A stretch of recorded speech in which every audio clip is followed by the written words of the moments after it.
আমার পাশেই ছিল সেই ঘটনা।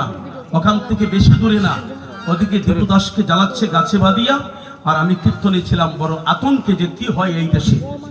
তবু সেই কীর্তন সুন্দরভাবে সফল হয়েছে। আমি বলেছিলাম এত লাঞ্ছিত এত বঞ্চিত হয়ে এই দেশের মানুষ কেন ছেড়ে যাচ্ছে না? এর মূল একটাই কারণ। কি কারণ?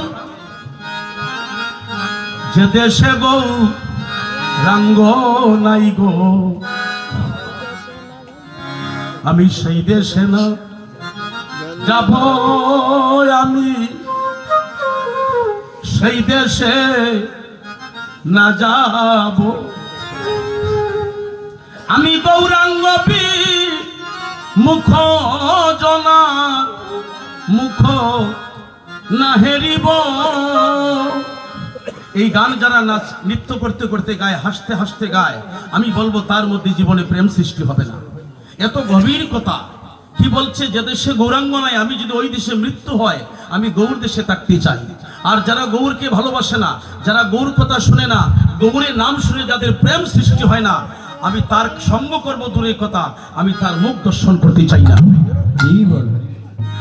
এটা হচ্ছে পুণ্যভূমি সেই গৌর দেশ। গাজীপুরে গিয়ে যখন দেখলাম নবীন প্রবীণ সবার কপালে তিলক কাটা বৈষ্ণব বেশ, গলায় তুলসীর মালা। আমরা পুণ্যভূমিতে জন্ম নিয়ে আমরা যদি গৌর বলে একবার প্রেম হয় না। ভগবানকে ভক্ত বলেছিল তোমার বাড়ি কোথায়?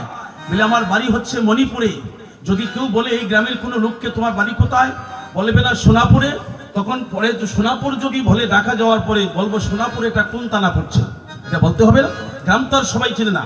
ভক্ত বলছে ভগবান তোমার বাড়ি কোথায়? কয় মণিপুরে। বলে মণিপুর সেটা কোথায়? বলে ভক্তিপুর থানার ধারে। বলে তুমি থাকো কোথায়? কয় আমি বসত করি প্রেমনগরে। তাহলে মণিপুর ভক্তিপুর থানার ধারে, এটা কোনো গ্রাম না। যে ঘরে ভক্তি আছে, যার মধ্যে ভক্তি আছে, প্রেম আছে, সেটাই আমার ঠিকানা। আর সর্বক্ষণ আমি বাস করি যে স্থান ত্যাগ করতে পারি না, বসত করি প্রেমনগরে।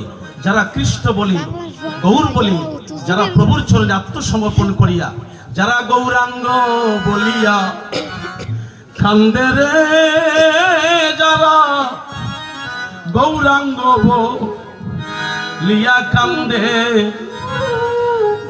ও তার অন্তিম সময়ে নিতাই কান্ডারি হইয়া, অন্তিম সময়ে প্রভু কান্ডারি হইয়া, ও তারে নিয়া যায় বব বব পারে রে, যারা গৌরাঙ্গ লিয়া কান্দে। ওই যারা কৃষ্ণ বলে গৌর বলে কাঁদে, সেটা হলো প্রেম। বলছে আমি সর্বক্ষণ তাকে প্রেম না করে, যেখানে প্রেম সৃষ্টি হয়, যেখানে ভক্তরা বসে আমার নাম নিয়ে কাঁদে, আমি সেখানেই সর্বক্ষণ অবস্থান করি। গৌর হরি বল, হরি বল, হরি বল।